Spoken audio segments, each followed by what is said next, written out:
नमस्कार दोस्तों, मेरा नाम है विजय कुमार। आप देख रहे हैं कॉमिक्स पिटारा चैनल को। तो चलिए दोस्तों, मनोज कॉमिक्स में इंद्र की इस शानदार कॉमिक्स को शुरू करते हैं, जिसका नाम है खिलाड़ी। तो आप देख सकते हैं इसका कवर पृष्ठ जो कि कुछ इस तरह का है। तो चलिए इसकी शानदार स्टोरी को हम शुरू करते हैं। कहते हैं, जब आसमान में कोई तारा टूटता है तो किसी की जिंदगी में जलजला आता है। ऐसा मैं नहीं कह रहा। कब्र में आधे पैर लटकाए स्वर्ग जाने की तैयारी कर रहे बुजुर्गवार कहते हैं, आज फिर आसमान में एक तारा टूटा है। किसकी जिंदगी में तूफान आने वाला है आज। बिछ गई मौत की बाजी, अब शुरू होगा खिलाड़ी का खेल। ऐसा खेल कि पूरा अंडरवर्ल्ड थर्रा उठेगा और इस खेल का मोहरा बनेगा इंद्र। भारत के 90 करोड़ लोगों के सपने फिल्म के पर्दे पर उतारता बंबई, जहां एक और गगन चूमती ये इमारतें आदमी को आसमान की ऊंचाइयों में ले जाती है, वहीं दूसरी ओर मखमल के कपड़ों पर टाट का पैबंद लगी दूर दूर तक फैली झुग्गी झोपड़ियां बंबई की पोल खोलती नजर आती हैं, जहां हर सुबह के साथ शुरू होती है लोगों की कभी ना खत्म होने वाली कठिनाइयों की कहानी। इस बस्ती के इकलौते नल से सबसे पहले अपन पानी लेता है रे। ए मुंडिया, लाइन से आ, बीच में लाइन क्यों तोड़ता है। मुंडिया जहां खड़ा होता है लाइन वहीं से लगती है। बुढ़े, सबसे पहले पानी अपन ही भरेगा। क्यों, नल क्या तेरे बाप का है। बस उस वृद्ध का यही कहना क्यामत ढा गया जैसे। बाप पर गया तू। गिनती के जो दांत बचे हैं ना थोबड़े में, उन्हें भी तेरे पेट के अंदर कर दूंगा साले। इससे पहले कि हंगामा खड़ा हो जाता, वहां हर किसी की निगाहें टिकी रह गई आसमान पर, जहां साक्षात मौत बनकर उतर रहा था दक्षिण अंडरवर्ल्ड का एकमात्र किंग अघोरी। ऐसे ही लोगों की आवश्यकता है मुझे, इंद्र को उसके बिल से बाहर लाने के लिए। सिर से पैर तक सनसनाहट दौड़ गई हर किसी के जिस्म में। गणपति बप्पा, ये तो साउथ इंडिया का नंबर 1 माफिया डॉन अघोरी है। ये हमारी बस्ती में क्या करने आया है। अब उनका माइंड तो कहता है कि पानी का लफड़ा छोड़ो और पतली गली से निकल चलो, वरना ये अघोरी हमारी लाशें गिरा देगा। किंतु शांत, बेहद शांत स्वर में बोला था अघोरी, घबराओ मत, मैं यहाँ कोई खून खराबा करने नहीं, बल्कि तुम्हारी समस्याएं सुलझाने आया हूँ। पूरे 5 करोड़ दूंगा इस बस्ती को, बदले में तुम्हें करना होगा अघोरी का एक छोटा सा काम। ये बम अपने शरीर से बांधकर बंबई शेयर बाजार की इमारत को घेर कर खड़े हो जाना है तुम्हें। बस इतना सा काम है। हाँ, तुम्हारी तसल्ली के लिए बता दूं, ये नकली बम है। चाहो तो इन्हें फोड़कर देख लो या आग में डालकर। ये लो 5 करोड़। आज से पहले किसी ने 5 करोड़ की रकम काम पूरा होने से पहले कभी ना दी होगी। अघोरी का एक भी शब्द पल्ले कहाँ पड़ रहा था बस्ती वालों के। उनकी आंखों में तो बस नाच रही थी 5 करोड़ की चमक। कुछ समय पश्चात एकाएक चीख उठे प्रसार माध्यम के साधन। बसेबा की इमारत को आत्मघाती भीड़ ने घेरा। आत्मघाती भीड़ की इंद्र से मिलने की मांग। बसेबा यानी बंबई का शेयर बाजार।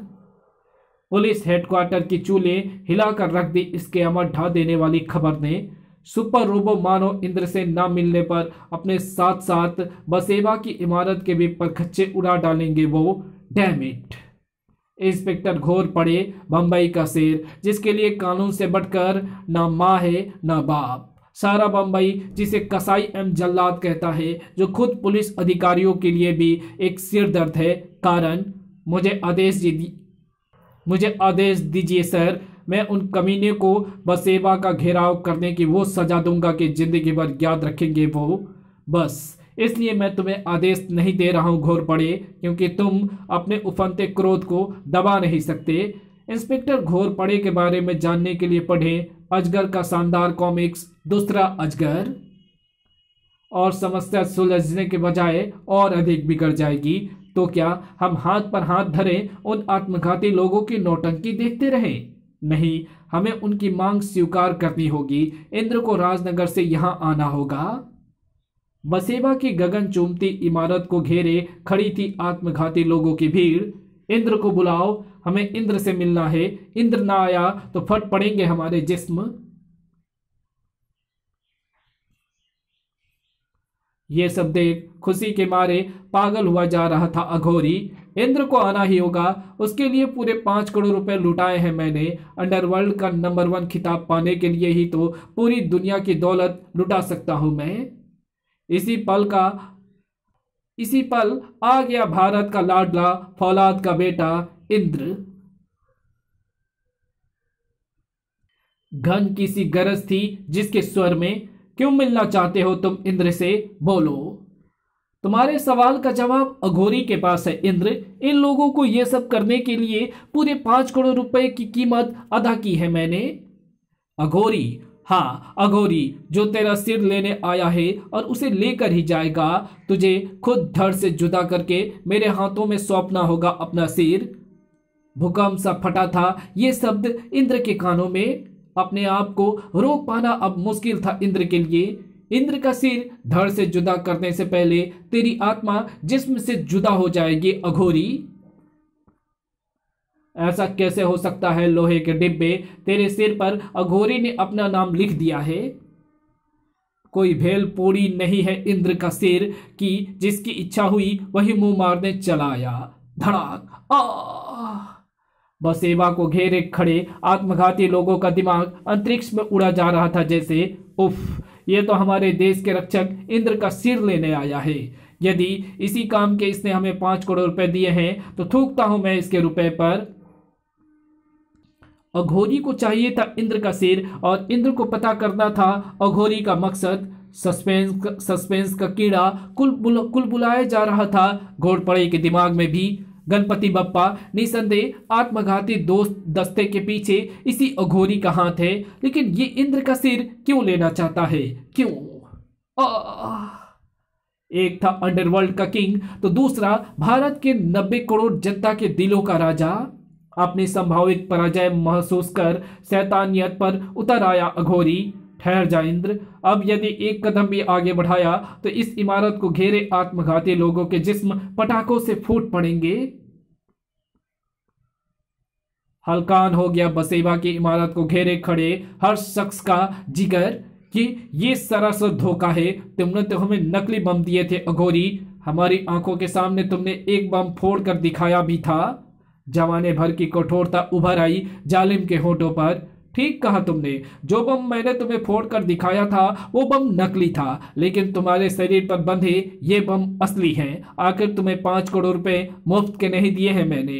अब बोलो इंद्र, क्या फैसला किया है तुमने? अपना सिर खुद उतार कर दोगे या ये कार्य भी मुझे ही करना होगा? इंद्र की तरफ मुखातिब अघोरी अनजान था पीछे से अचानक उठे इस तूफान से। इंद्र का सिर धड़ से कभी जुदा नहीं हो सकता अघोरी। अचानक हुए इस बार से छिटक गया अघोरी के हाथ में थमा रिमोट। जूम, किंतु जमीन चूमने का मौका कहां दिया इंद्र ने रिमोट को। रिमोट जमीन से टकराने का मतलब होगा सैकड़ों निर्दोष लोगों की मौत, और इंद्र के जीते जी ऐसा नहीं होगा।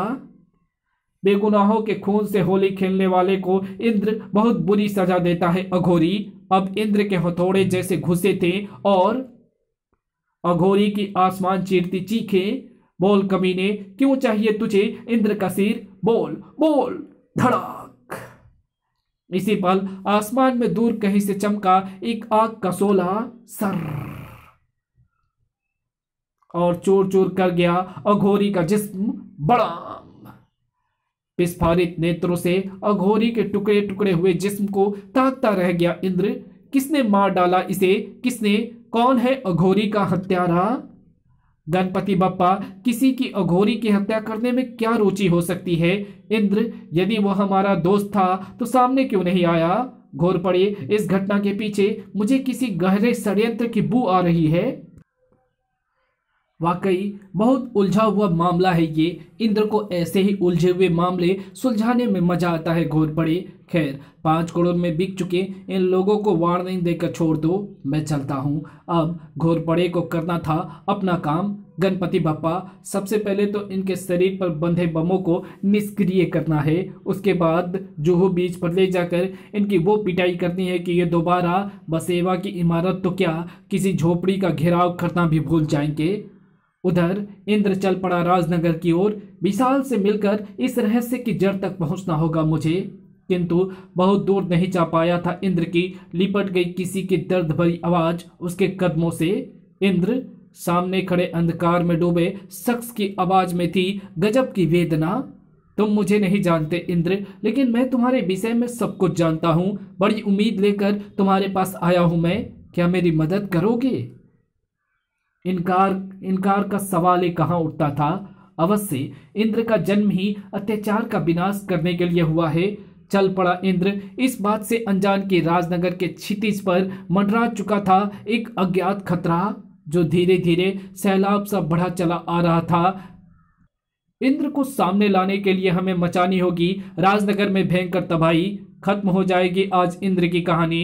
डेथ गैंग के हाथों मरने से आज इंद्र को साक्षात भगवान भी नहीं बचा सकता। डेथ गैंग ने कहर बरपाना शुरू ही तो कर दिया था।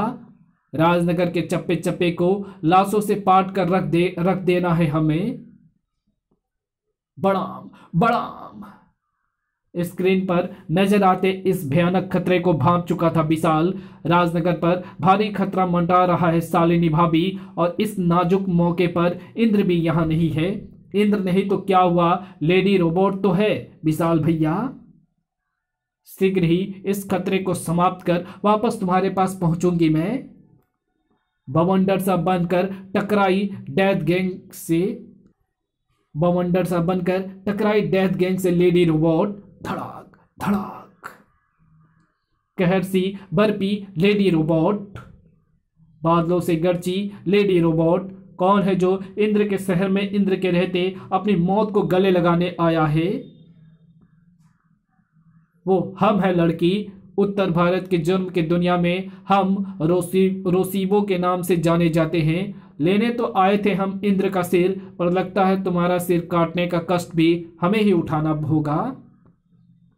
बुरी तरह चकराया लेडी रोबोट का मस्तिष्क।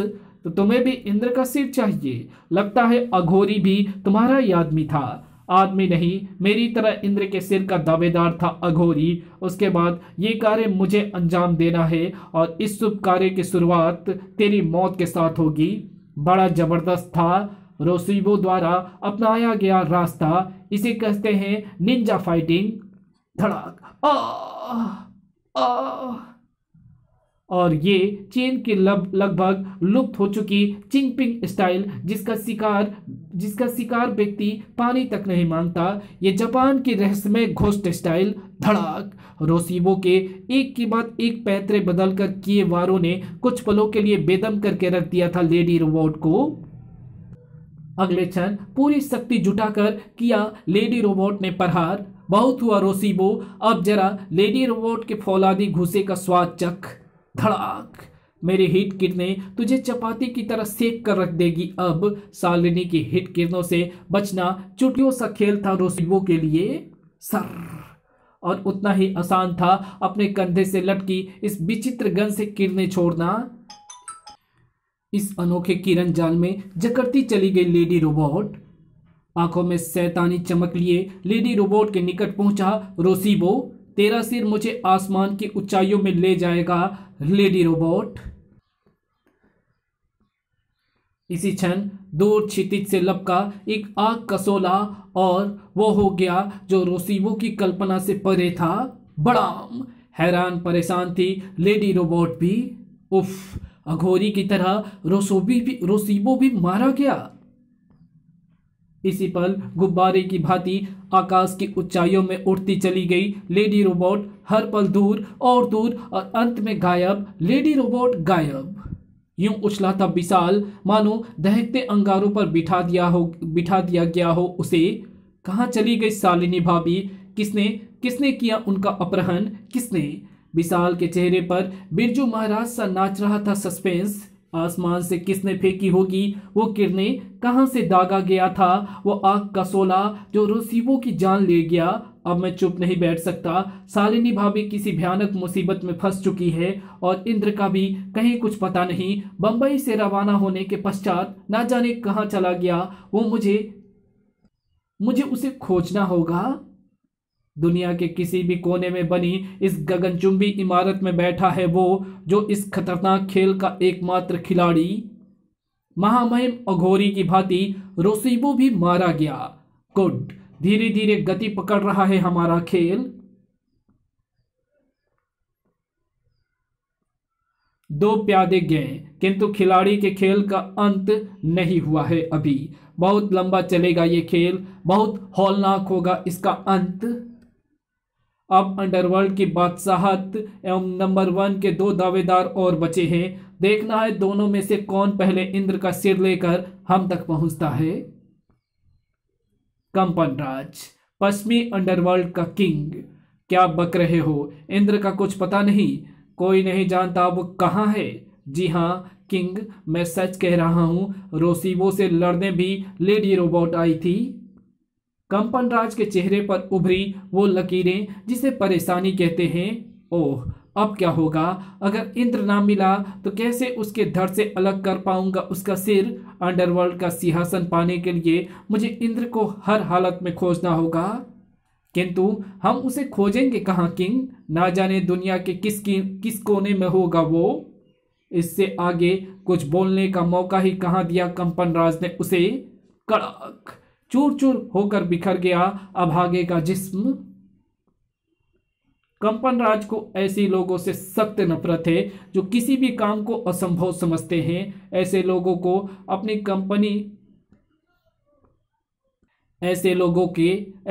के अपनी कंपन तरंगों द्वारा टुकड़े टुकड़े कर डालता हूं मैं। इंद्र को खोजना है हमें और खोज कर ही रहेंगे, चाहे कुछ भी क्यों ना हो जाए। इंद्र की तलाश में निकल पड़ा था कंपन राज, पूर्वी अंडरवर्ल्ड का चौथा किंग, ब्लैक बेल्ट। कंपन राज से पहले हमें इंद्र को खोजना होगा। आखिर उसके सिर पर अपने नाम का ठप्पा लगा रखा है हमने। पाताल से भी खोद कर निकाल ला उसे, हमें हर हालत में इंद्र चाहिए। Yes king. चल पड़ी ब्लैक कमांडोज की टुकड़ियां, जुम जुम। किंतु वो जिसे सब तलाश रहे हैं अचानक कहां जा छिपा था? राजनगर से दूर इस मनोरम घाटी में बना ये छोटा सा कॉटेज जहां आकर रुकी थी ये कार से इंद्र के साथ निकला था एक और शख्स। आओ इंद्र, आज वो तारीख है जब खून के आंसू रोने इस कॉटेज में आता हूं मैं। कॉटेज में प्रवेश करते समय उसकी चाल में अजीब सा भारीपन था। इंद्र, आज 5 अप्रैल है। आज ही के दिन उस शैतान ने हमसे हमारे जिगर का टुकड़ा छीन लिया था। देश के मशहूर फुटबॉल खिलाड़ी विक्रांत का बेटा आज ही के दिन हमारी आंखों के सामने टुकड़े टुकड़े हुआ पड़ा था। ये है मेरा बेटा टोनी। 10 साल पहले जिसकी खिलखिलाती हंसी को हमेशा के लिए खामोश कर डाला उस शैतान ने, यही है मेरा अर्थात गुजरे हुए जमाने के मशहूर खिलाड़ी विक्रांत का बेटा। इंद्र चौंक उठा था सामने खड़े शख्स की बातें सुनकर। विक्रांत, यानी तुम वही मशहूर फुटबॉल खिलाड़ी विक्रांत हो जिसने 10 साल पहले फुटबॉल जगत में तहलका मचा कर रख दिया था? हाँ इंद्र, अघोरी की मौत के बाद मैं साये की तरह हर पल तुम्हारे पीछे लगा था और मौका पाकर मैंने तुम्हें रोक लिया क्योंकि मुझे तुम्हारी मदद की जरूरत थी। आज अघोरी की मौत ने मेरे सीने में ठंडी पड़ चुकी प्रतिशोध की आग को दोबारा भड़का दिया है। एक बार फिर मेरे टोनी की आत्मा चीख चीख कर जैसे मुझसे कह रही है कि पापा, मेरे हत्यारे जिंदा हैं अभी। एक के बाद एक रहस्य के गोले दागे जा रहे थे। विक्रांत ने फिर किन्हीं सा घुमाकर रख दिया इंद्र का दिमाग। मैं तुम्हारी पूरी कहानी जानना चाहता हूँ विक्रांत। सुनाऊंगा इंद्र, सब कुछ सुनाऊंगा। 10 साल पहले घटे इस हादसे का एक एक दृश्य आज भी आंखों के आगे तैर रहा है जैसे 4 अप्रैल 1984 का दिन था वो। राजनगर के आजाद स्टेडियम को थर्राए दे रही थी एक ही गूंज, इंडिया इंडिया इंडिया। उस दिन भारत में इंग्लैंड के बीच कसमकस भरा फुटबॉल का मैच जो शुरू होने जा रहा था। विक्रांत, इस मैच की जीत पर निर्भर है हमारे देश का विश्व कप प्रतियोगिता के लिए क्वालिफाई करना। मैं आपके विश्वास को ठेस नहीं लगने दूंगा सर। मैच शुरू होते ही जैसे बिजली सी भर गई मेरे पैर में। गेंद जो मेरे पैरों में उलझी तो बस उसे गोल पोस्ट में डालकर ही दम लिया मैंने। गोल! खचाखच भरा स्टेडियम खुशी से पागल हो उठा जैसे। Vikrant, you are great. Match के कुछ समय पश्चात ही मैंने दूसरा गोल भी कर डाला। आखिरकार भारत ने पहली बार विश्व कप के लिए क्वालिफाई किया था। महान होने के साथ साथ वो दिन शायद मेरे जीवन का सबसे मनहूस दिन भी था। जब टोनी ये सुनेगा तो खुशी से पागल हो उठेगा। अचानक सड़क पर भूत की तरह प्रकट हुआ वो व्यक्ति। Help, please help me. रात के अंधेरे में कौन हो सकता है ये? भौचक्का सा रह गया था मैं खून से लथपथ उस अजनबी को देख। तुम्हारी पीठ से खून बह रहा है। बहने दो दोस्त, पहले मेरी बात ध्यान से सुनो। चंद सांसें बची है अब मेरे जीवन की। मेरा नाम प्रोफेसर भास्कर है। मेरे जूतों के सोल में एक माइक्रोफिल्म छुपी है जिसमें मेरे जीवन भर की मेहनत से तैयार किए गए एक महत्वपूर्ण आविष्कार का फॉर्मूला है। ना जाने कैसे इसकी खबर अंडरवर्ल्ड के चीफ मोरडोना को मिल चुकी है। वो पागल कुत्ते सा मेरे पीछे पड़ा है। वादा करो दोस्त, मेरी अमानत हमारे गृह मंत्रालय तक अवश्य पहुंचाओगे। तुम वादा करो। तुम्हें कुछ नहीं होगा प्रोफेसर, मैं तुम्हें इसी वक्त अस्पताल ले चलता हूँ। नहीं दोस्त, जिद ना करो। मेरे जूतों से माइक्रोफिल्म निकाल कर भाग जाओ प्लीज। अगले क्षण मेरी बाहों में झूल गया प्रोफेसर भास्कर। इसी पल पीछे से गूंजी किसी की तेज आवाज ने अंदर तक हिलाकर रख दिया मुझे। वो रहा कमीना, पकड़ो उसे। ओह नो, मोरडोना के आदमी। मुझे माइक्रोफिल्म लेकर यहाँ से भागना होगा। माइक्रोफिल्म लिए तूफान सा कार में सवार हुआ मैं। हवा का झोंका बना डाली मैंने अपनी कार को। जब तक जिस्म में खून की एक बूंद भी बाकी है, देश की अमानत इन कुत्तों के हाथों में नहीं जाने दूंगा। ना जाने कितनी गोलियां कार की बॉडी से टकराकर शहीद हो गई थी। धाए धाए। प्रोफेसर भास्कर की लाश ने पागल सा बना डाला था मुझे। बेरहमी से उन्हें कुचलता अपने घर पहुंचा मैं। Tony, Tony. टोनी का कोई जवाब ना पाकर ठाठे मारने लगा मेरे मस्तिष्क में किसी आशंका का सागर। टोनी, कहाँ हो टोनी? जवाब क्यों नहीं देते बेटे? टोनी को किसी अज्ञात शख्स के हाथों में मछली की भांति तड़पता देख सनसनाया खड़ा रह गया मैं। हम अंडरवर्ल्ड के चीफ मोरडोना हैं विक्रांत। तुम्हें तो खुशी के मारे नाचना चाहिए कि अंडरवर्ल्ड का चीफ स्वयं तुम्हारे दरवाजे पर आया है। हालांकि समूचे वर्ल्ड में फैले अपने संगठन के किसी भी आदमी को तुम्हारे पास भेज सकते थे हम, किंतु उस महत्वपूर्ण माइक्रोफिल्म को लेने हम खुद आए हैं। एक एक शब्द को गले से जबरन बाहर निकालता हुआ बोला मैं। वो माइक्रोफिल्म इस देश की अमानत है। तुम्हें सौंपने का तो प्रश्न ही नहीं उठता। ठीक है विक्रांत, मैं चाहूं तो तुम्हारे हलक में हाथ डालकर वो माइक्रोफिल्म प्राप्त कर सकता हूं, किंतु नहीं। आज रात तुम्हें सोचने विचारने के लिए समय दी जाती है। कल सुबह तुम्हारे दरवाजे पर एक पैकेट मिलेगा जिसमें होंगे तेरे चांद से बेटे के लाश के टुकड़े।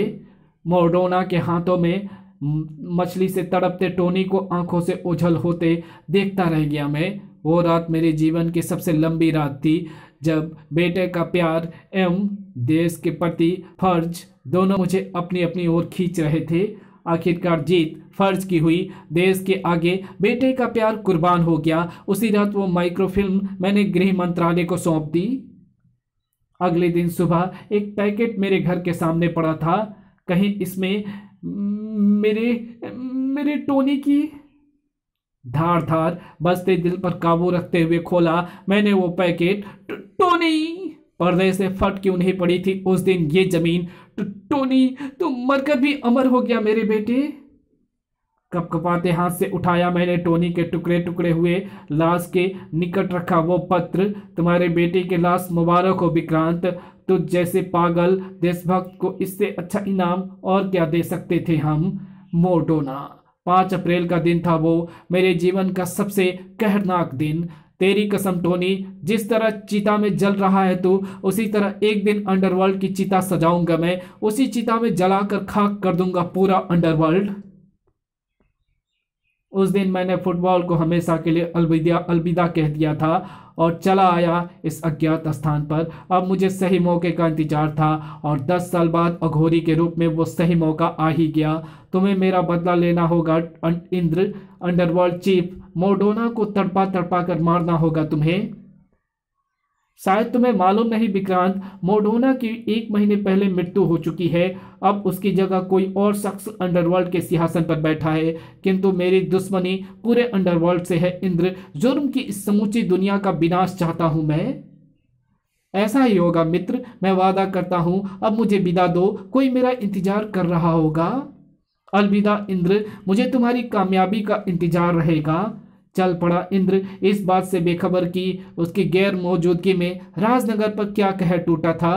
तो इसकी आगे कहानी पढ़ेंगे इसके पार्ट 2 में। तो मिलते हैं इसके अगले पार्ट में। तब तक के लिए आप इस वीडियो को लाइक कर दें और चैनल को सब्सक्राइब नहीं किया तो चैनल को सब्सक्राइब कर लें। और इसके आगे क्या होता है, शालिनी का क्या हुआ और वो कौन सा अंडरवर्ल्ड का मुख्य अपराधी था जो कि अपनी शतरंज की चालें चल रहा है, ये जानने के लिए आप इसके अगले पार्ट को ज़रूर से देखें, जो कि मैं जल्द ही अपलोड करने वाला हूं। और वीडियो अच्छी लगी हो तो वीडियो को कमेंट ज़रूर से करो, क्योंकि किसी भी वीडियो को बनाने के लिए बहुत ही मेहनत लगती है, ये आप लोग नहीं जानते हैं। मैं 1 2 बार 3 बार 4 बार 5 बार भी रिपीट रिकॉर्डिंग भी करता हूँ इस वीडियो को रिकॉर्ड करने के लिए। और मैं कोशिश करता हूं कि बाहर की आवाज़ भी नहीं आए और सही सही मैं पढ़ सकूं। लेकिन अगर रोज़ का काम हो गया इसीलिए कहीं कहीं मिस्टेक हो जाती है, तो इसके लिए सॉरी, एक्सट्रीमली सॉरी। ओके, तो मैं मिलता हूं आपसे इसके अगले पार्ट में। Thanks for watching my video, और आशा है आप हमारी फीलिंग को समझ रहे होंगे और आप हमें सपोर्ट करेंगे इसे समझते हुए। Thanks for watching my video.